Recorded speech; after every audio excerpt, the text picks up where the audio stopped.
Какие колеса. Мои зайки. Мои котики. Вы видите, у этого котика разного цвета глазки. А ну, покажи. Покажи глазки. У меня руки пахнут котлетами. Вот в чем дело. Пахнет от мамы, да? Ой, от мамы. Кто я вам? От тети. Пахнет котлетами.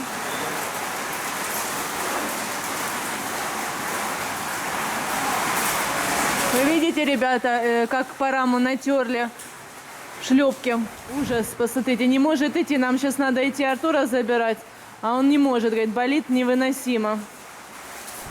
Привет всем, друзья, на канале «Замуж в Индии». Я сейчас, котики, подождите, собираюсь сварить курицу, вам тоже дам, для бездомных собак. У нас сейчас в Индии поминальные дни, Питру-Пакша называется, с 11 по 25 сентября. В эти дни нужно вспоминать своих усопших предков и проводить различные ритуалы для того, чтобы их души умиротворились, обрели свободу. И вот как раз в эти дни, 24 сентября, у Парама в прошлом году умерла его мама.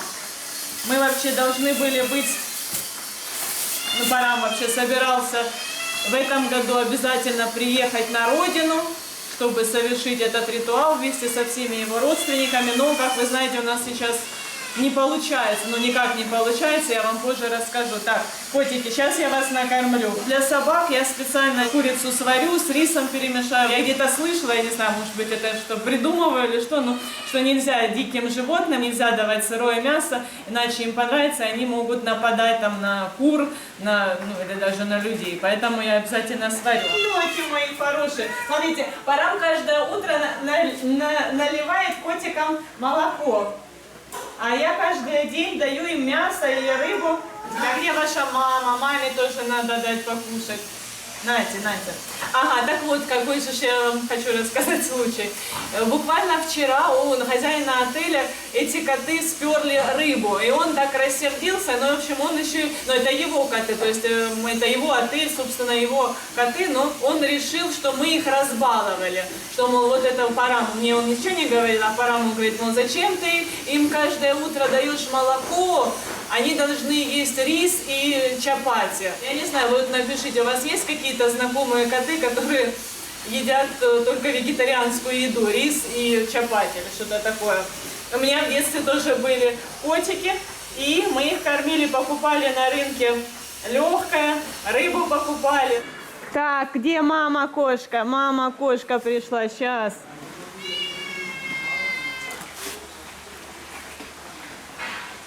Кушай. Тяжело ей. Такие уже взрослые котики, да, я для мамы. Чтоб не цапнул. Ой. На. Давай, я тебе вот положу. Вот. И вот еще, ребята, смотрите, выглядывает соседский кот.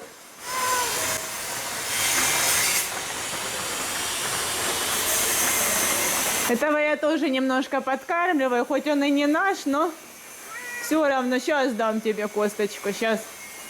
Я сейчас еще котлеты нам жарю, плов уже готов собачий, вот.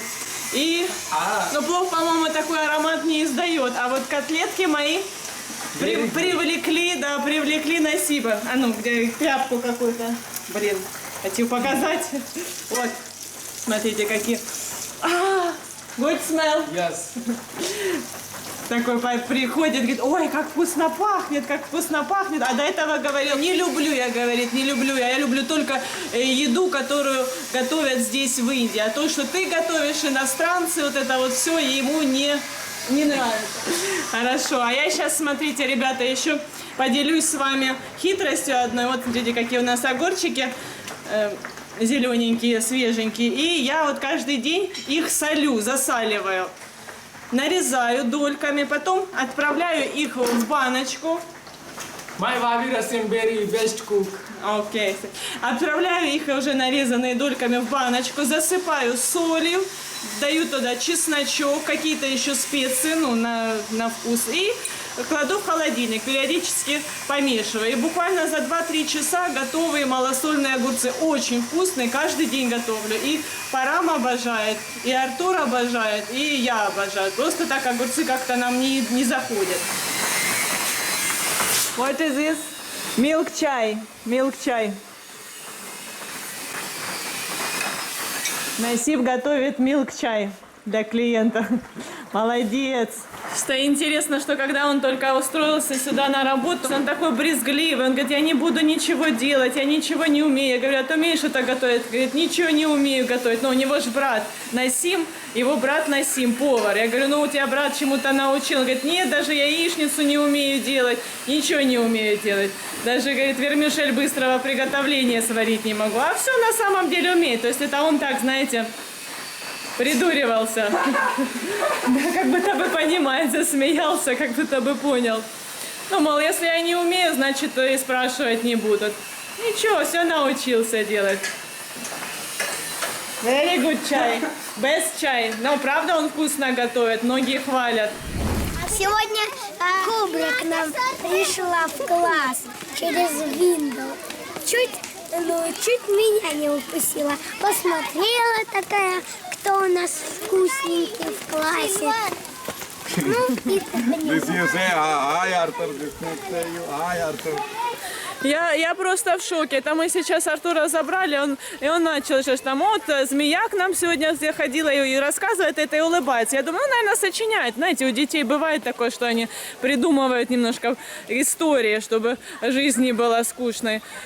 Ну, а он и продолжает, и продолжает. Я сначала, там хихикала, как-то подыгрывала. Он еще говорит, анаконда. Ну, то есть я поэтому подумала, что шутят. Как бы анаконды у нас явно не водятся. Потом давай, проходят мимо одноклассники, Артура спрашиваем, что была змея? Да, говорят, да, заходила в окно змея проникла. Через окно заглянула маленькая змея. Ну, хорошо, что маленькая. Что маленькая? Вот такущая. Ну, не, вот такущая, вот такущая. Да Ну и как учительница отреагировала? Ну, конечно, испугалась. Вот когда обезьяна, она сразу 2 рюкзака брала. А сейчас змею она 2 рюкзака не прогонишь. Хоть 6 рюкзаков. То есть обезьяна, учителя гоняют рюкзаками, а змею, то есть, ну что она придумала? Как она ее прогнала? Ну, отошли. Никак мы не А сама змея, я так поняла, решила, что ей сделать нечего в классе. Никаких вкусненьких не нашла. Ужас. Говорю, хорошо, что хоть это вроде как, я так поняла, не ядовитая змея. Но факт в том, что в принципе... Кобра. Ну все, она то была анаконда, теперь кобра. They say, hi Артур хотел видео снять в каком-то заброшенном здании со змеями.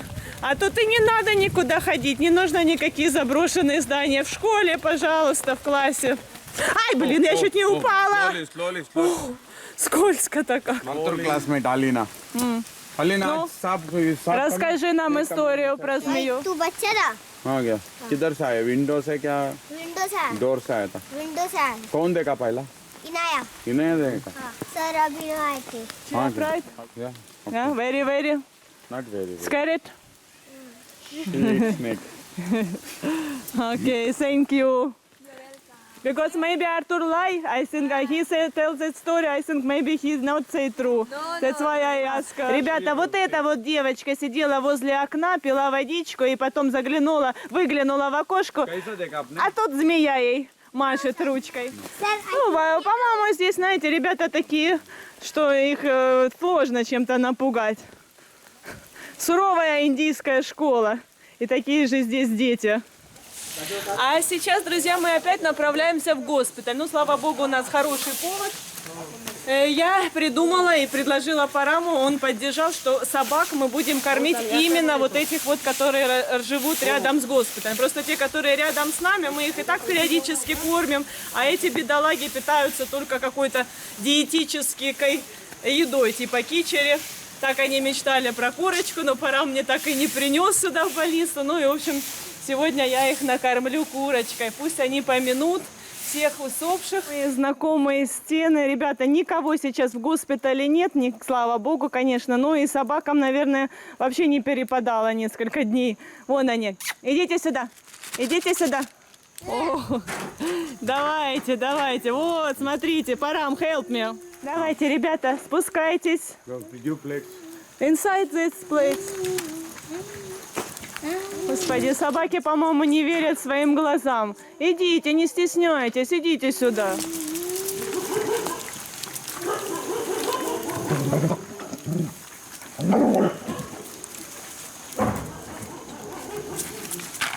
Артур попросил слово. Ну, что? Вот это здание мы раньше хотели, а вот сейчас, ну, другое, больше и страшнее. Вот это маленькое. Ну это, Там да, все, короткое. ребята, это по поводу змеиного дома. Артур все-таки не унимается, хочет снять видео в заброшке.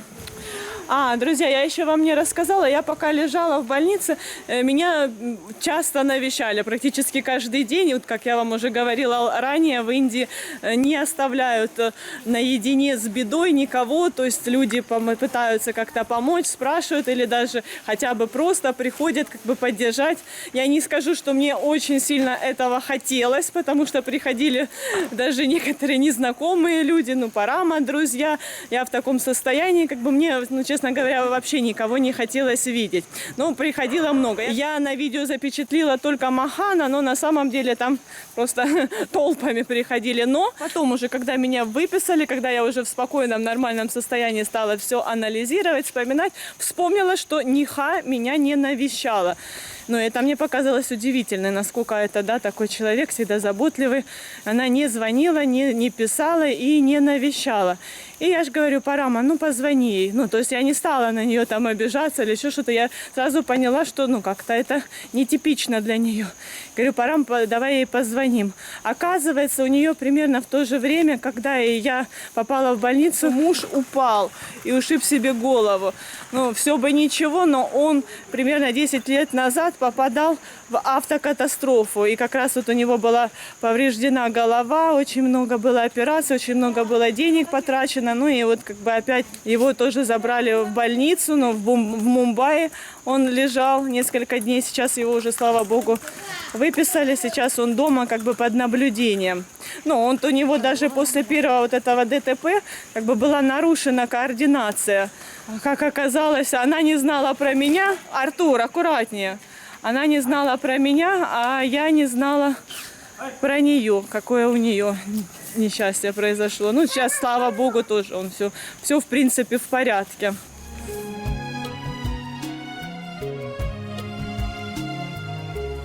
Мы специально пришли в гости, чтобы посмотреть, как правильно нужно проводить ритуалы на Питру-Пакша. Это наши знакомые, я думаю, кого-то из них вы помните, может быть, не помните, но во всяком случае сейчас я вам хочу показать именно эту традицию. Мы с Парамом не смогли ее воспроизвести как положено, потому что здесь у Парама нет никаких родственников, никакой родни, мы просто угостили собачек. А по правилам в этот день собираются родственники, готовят еду.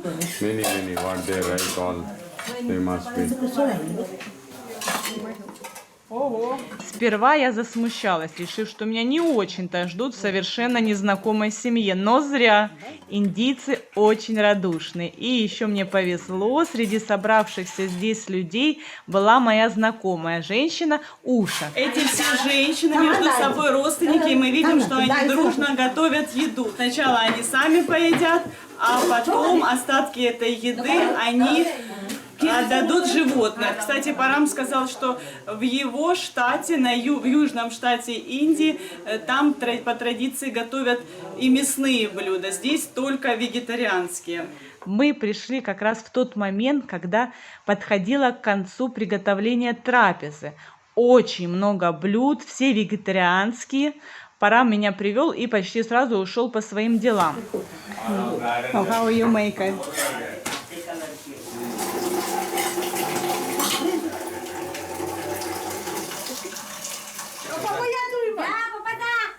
Вот мы видим, как проводят пуджу, религиозный обряд.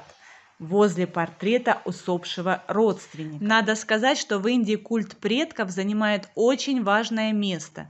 Индуисты считают, что души предков не утрачивают в своем мире интереса к делам живущих.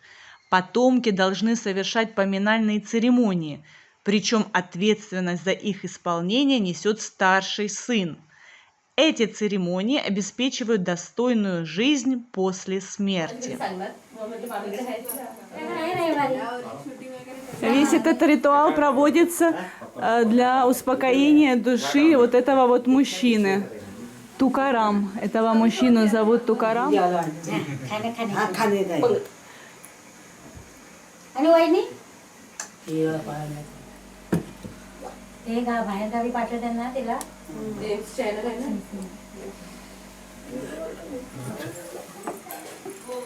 Ну и в завершение обряда раздача поднесенной пищи. Вот мы видим, как мужчины положили еду на крышу. Считается, что если прилетит ворона на угощение, это очень хороший знак, что внутри нее находится душа умершего. Но у нас в Матеране вороны не водятся. Скорее всего, все это съедят обезьяны. После обряда все, хотела сказать, сядут за стол, но нет. В Индии традиционно едят на полу. Меня, кстати, тоже угостили, хоть я и отказывалась. И потом, поблагодарив всех, я побежала домой.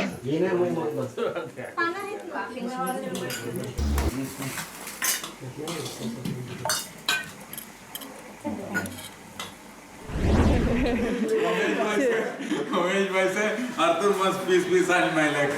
This please. He say, put coconut oil and kurkum. Парам собрал консилиум врачей Матерана по поводу своих ног, потому что вот эти вот, то, что он наклеил себе, не продержались, наверное, и 10 минут, все поотпадало, и в итоге у него ноги еще больше пострадали. Вот. И такие вот советы интересные дают индийцы. Умеш бай говорит, пописал, чтобы Артур ему на ногу. А вот этот вот парень посоветовал куркумой. Сначала кокосовым маслом, а потом куркумой, как я себе нос обрабатывала. Артур говорит, почему я должен пописать? Ой, не могу. Ну, потому что ты молодой, у тебя организм чистый. Артур таким тоном. Ну все, ну не будешь, папа куркумой. Ну, Артур, не обижайся. Why you crying? Do not peace on me, no problem. No. В общем, Парам сейчас отводит Артура на дополнительные занятия, а мы с Парамом, после того, как он отведет, пойдем, ну что-то его как этого грудничка, ничего страшного не случилось. Пойдем смотреть наше новое гнездышко. Вернее, снимать его, показывать для вас. Мы-то его уже 100 раз видели, а вам еще не показывали. Так, все, вернулся Парам. How is Артур? Oh, you okay? No, Больше не плакал? Успокоился. Я, получается, была не права. Вот видите, отель Мадумалти, и нам примерно идти, what do you think, maybe 2 minutes, да? Да, Ну, где-то 2 минуты ходьбы. Сейчас я выключаюсь и покажу вам уже. А вот постоянно ему названивают. Боже мой, у меня уже голова кругом идет. Мне противопоказано с Парамом время проводить, постоянно ему звонки. Вот мы и пришли, друзья, вот это вот здание, только вот здесь вот сверху это для клиентов, то есть здесь мы будем зарабатывать деньги, а внизу сейчас спустимся, будем жить мы. Но здесь еще не закончено, поэтому вот о чем я говорила вам, почему мы не поехали никуда, не поехали к Параму на родину, хотя он очень сильно хотел помянуть свою маму, но мы это не сможем сделать, потому что сейчас вот процесс идет, нам надо контролировать, чтобы успели они тут все это подготовить как можно быстрее, чтобы мы не остались на улице. Ну, номера новые будут. Еще, я же говорю, ну, не доделано, но уже видно снаружи, что красиво здесь, видите, все так цивильненько. Но я вот как раз вообще что сюда пришли не только поснимать, а хотели посмотреть, как тут процесс идет, но процесс, как видно, не идет. Процесс не идет почему-то. Ну, там этот хозяин этого здания сказал, что из-за дождей сейчас многие работы, ну как раз те работы, которые нужно здесь выполнять, не могут из-за дождей. А дожди что-то не собираются прекращаться. В общем, я уже начинаю немножко нервничать по этому поводу. Да, вот обращаю внимание, что это как первая линия. И вот сзади надо будет спуститься по ступенечкам вот таким вот крутым. Ну, это все надо будет, конечно, приводить в порядок. Вот по этим ступенечкам спускаемся, и там наше гнездо новое. К сожалению, здесь тоже дверь закрыта, не получится показать вам внутри. Но, в принципе, там еще и показывать нечего, голые стены. Ну, там будет вот в этом помещении душ, туалет, комната и кухня. Ну, в принципе, отлично. Главное, чтобы они успели как можно быстрее это все сделать.